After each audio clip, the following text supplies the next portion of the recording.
Hello Cancer, Sun and Rising, Venus Signs. Kamusta kayo? Sana po ay nasa mabuti kayong kalagayan. Welcome back po sa Star Tarot. Kung bago kayo dito, welcome din kayo. Thank you sa inyong support. I truly appreciate it and God bless you all. So Cancer, bako na mensahe ninyo ay 11, balance. Ayan, so this is calling for balance, Cancer, no? Definitely may mga imbalances dito, kaya iniimbitahan kayo na ibalik ninyo yung balance sa buhay ninyo. Marami kayong ginagawa, marami kayong iba't ibang pinagfo-focusan ninyo. Maybe you are multitasking also, or maaari din naman na wala na kayong focus sa ngayon. Wala kayong focus dahil you have too much on your plate, no? Kailangan ninyo dito na magbalansehin muli ang sarili ninyo.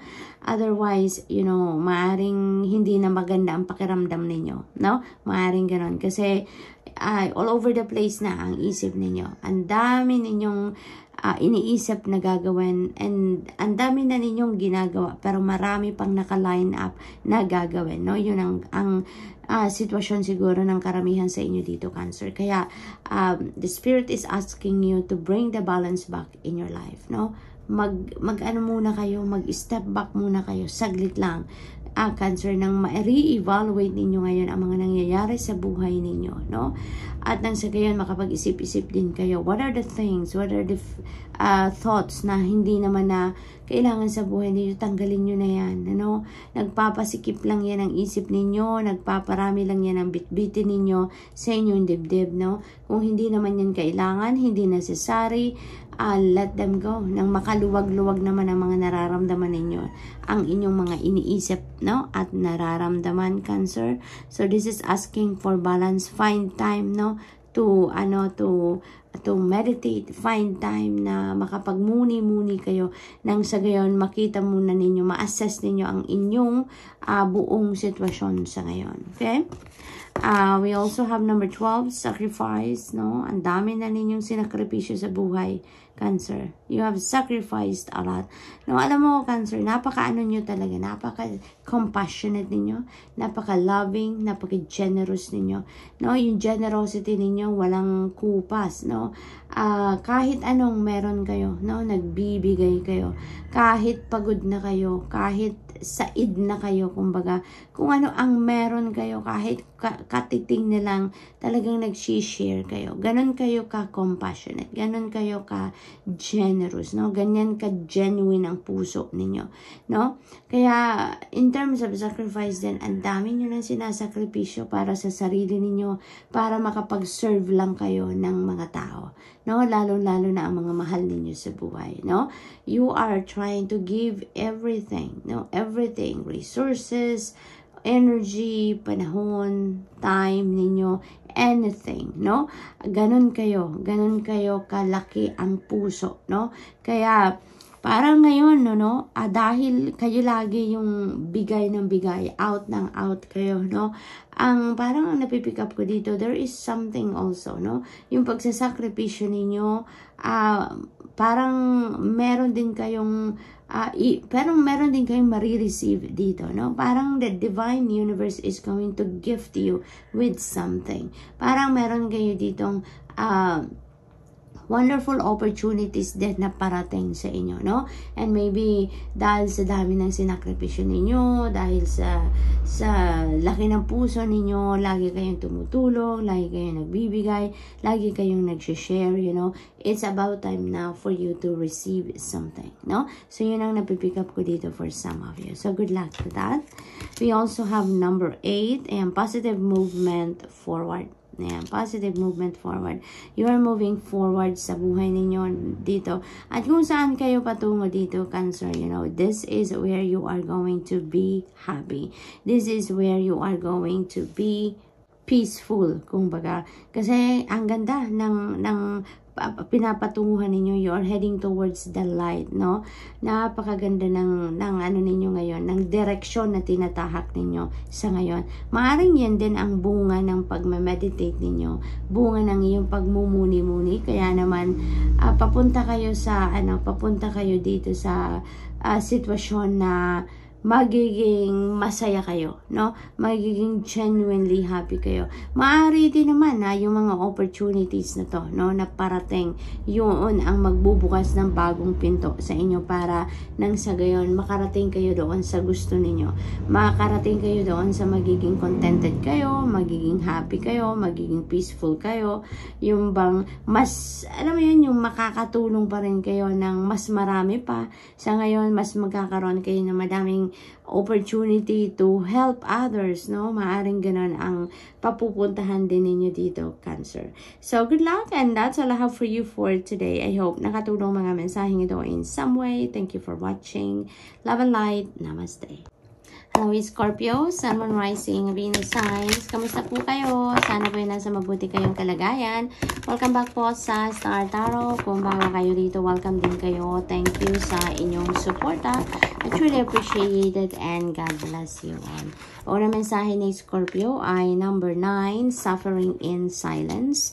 Ayan, so parang meron kayo ditong troublesome feelings, no? Merong ganon, may emotional burden siguro ang iba sa inyo dito. Meron kayong dinidibdib, no, na siguro may hindi kayo pagkakaintindihan with another person. So maaring dinidibdib ninyo yan, iniisip ninyo, mabigat sa inyong loob, no? So may mga ganon. But we have number 9. Ayan, and number 9 resonates with endings. Kaya, maaari din na meron ditong parating na breakthrough sa inyo, or maaaring meron parating dito na enlightenment sa inyo, at parang siguro matatauhan kayo, or ma-figure out ninyo dito na parang hindi naman ito fair sa sarili ninyo, no?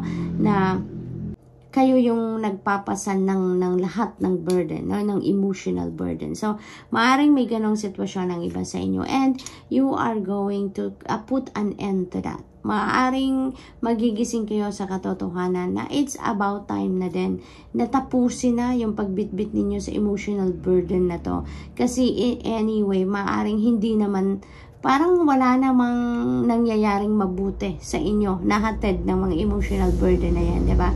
Kaya maaaring magising kayo dito sa katotohanan na tama na, enough na, no? I'm going to put an end to this. I'm going to leave this behind me, and might as well mag-move on na ako sa buhay ko.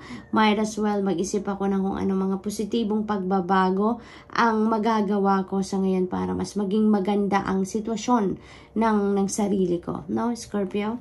So, what else? We have number 7, deception and envy. Ayan. So, mag-ingat din kayo dito, Scorpio. Kung hindi pa to nangyayari sa inyo, no? Kung walang ganitong sitwasyon pa sa buhay niyo, mag-ingat kayo, no? May magagawa pa kayo para mag-ingat sa mga taong manloloko, sa mga inggitera, no? Yung mga ganon. So, surround yourself with positive thinking people na lang. Kasi alam niyo na din naman yun eh. No? Lalong-lalo na Scorpio, napakalakas ng inyong radar, napakalakas ng inyong psychic abilities, no? Kaya, kayo, pakiramdaman ninyo ang mga tao, no? If there is something off, no? With the person, no, pag nararamdaman ninyong ganon, distansya na kayo. No, wag na kayo mag-engage in a conversation with that person. Iwasan nyo na. Dahil hindi nyo alam kung anong kayang gawin ng mga taong ganon. Diba? Kung mga naiinggit yan, kung mga panlulokong iniisip, no, scammer, mga ganon, iwasan nyo na, okay? At saka maaari din naman, no, ang napipick up ko din dito, Scorpio, maaring merong deception dito na nangyari na sa iba sa inyo, and maaring kung ano ang naging sitwasyon dyan, kung ano ang naging development ng sitwasyon na yan, maaring yun din ang ninyo, ang ipinag-aalala, maaring yun din ang dinidibdib ninyo, no? So, maaring ganon din ang sitwasyon dito ng iba sa inyo, Scorpio. So, what else? We have number 9, material harvest. Napakaganda. There is financial gain dito, no? There is financial gain. Meron ditong additional wealth na parating sa inyo, Scorpio. Tignan ninyo, ang daming resources, ang daming pera, iba't ibang bagay. So, this is parang panahon din ito ng ha-harvest ng inyong fruit of your labor, no? Parang return of investment ito ninyo. Kung yung pagod, dedication, trabaho, effort, oras na binuhos ninyo sa inyong trabaho, no? Ito na yun yung panahon para umani kayo ng bunga ng inyong pinaghirapan, no? So, it could be also promotion dito. It could also be maari din na may bonus dito matatanggap ang iba. Maari din naman na pay raise ito para sa iba. Maari din naman na malaking reward. Ito, financial reward talaga na matatanggap ninyo dito, Scorpio. So, whatever the case may be, you know, this is financial gain. No? This is financial gain at the end of the day. Kaya, i-enjoy nyo yan. No? You work hard for it. I-enjoy nyo yan. I-embrace ninyo pagkakataon nito. And wag nyo lang kakalimutan na maging grateful kayo. No? Para nang sa gayon, mas marami pang blessings ang dumating sa inyo. So, Scorpio, that's all I have for you for today. I hope nakatulong mga mensaheng ito in some way. Thank you for watching. Love and light. Namaste. Hello Pisces, Sun, Moon, Rising, Venus signs. Kamusta kayo? Sana po nasa mabuti kayong kalagayan. Welcome back po sa Star Tarot. And kung bago kayo dito, welcome na welcome din kayo. Thank you sa inyong support. I truly appreciate it and God bless you all. Sa paunang mensahe ni Pisces ay number 1, triumphant success. Ayan, so napakaganda. Sa tagumpay ninyo na ito, you are really going to start fresh din, no? Sa buhay ninyo. Merong magbubukas na bagong pinto para sa inyo, bagong simulain, fresh start dito sa kung ano man ang sitwasyon ninyo dito, no? There's going to be a new path opening up for you, no? Dahil yan dito sa tagumpay ninyo, no? This success is going to bring forth more opportunities sa buhay ninyo dito nang sa gayon makapagsimula kayo ng bagong buhay, 'di ba? Nang may bagong pag-asa, kumbaga, no? Kasi ang iba sa inyo dito nanggagaling kayo sa isang sitwasyon na medyo mahirap-hirap. This is a sort of challenging or difficult situation na napagtagumpayan ninyo, pagtatagumpayan ninyo, no? Dito, Pisces. So, congratulations kasi tama nga, 'di ba? May kasabihan na there's always a rainbow after the rain. So, after this challenging situation, after this burdensome situation na maaari ninyong napagdadaanan at mapagtatagumpayan ninyo sa ngayon, after that, there is new path na magbubukas para sa inyo dito para magsimula kayong muli, no? Parang mayroong bagong oportunidad na binibigay sa inyo dito ang Divine Universe para makapagsimula kayo ng bagong buhay. So, what else for Pisces? We have number 13, transformation. So, talaga naman, maaari din, Pisces, na dahil sa pinagdaanan ninyo ditong sitwasyon, sa challenging situation na yan, talagang you've learned a lot from that, no? Marami kayong lessons learned, marami kayong napulot na wisdom dyan sa sitwasyon na yan. Kaya naman, you are going to evolve into the best version of yourself. Ang dami nyong natutunan, ang dami ninyong wisdom dyan. Kaya, maaaring magkaroon ka rin dito ng pagbabago on a spiritual level. Maaari din na may transformation din sa inyo dito. You are going to evolve then, into talagang bagong Pisces, kumbaga, no? Mag-i-improve kayo lalo as a person, no? Mas mag-grow kayo lalo as a person, yung ganon. So, marami kayong pulot, kumbaga, dito, pulot na aral. Kaya, mas magiging magaling na kayo ngayon, mas magiging seasoned na kayo in life, mas magiging resilient na kayo dito, yung mga ganon, no? Maaari din naman na, pagbabago din ito sa iba't ibang parte din ng buhay ninyo other than this. So, other than spiritual level, no? Maaari din na sa external world ninyo ang mga pagbabagong ito na mangyayari, no? Maaaring meron ditong pagbabago pagdating din sa inyong trabaho, sa inyong pamilya, no? Family dynamics, no? Maaring ganon. Maari din na meron dito magbabago ng bahay, magbabago ng career, you know, it could be anything, depende sa inyong sitwasyon. But definitely, there is change, no, na mangyayari dito. We have number 2, ayan, movement, choices, decisions. So, maaaring yung mga ito, yung mga pagpipilian ninyo, yung mga pagdidesisyonan ninyo, yung movement na to, related talaga ito dito sa transformation, no? Ito yung mga pagbabago, no, that you are going to choose kung or pagdidesisyonan ninyo if you're going to push through or if you're going to stay where you are, no? So, maaring yun ang pinag-iisipan ninyo. Maaring yun ang pinagpipilian ninyo, no? Maari din naman na yung movement na to is talagang physical movement ito, no?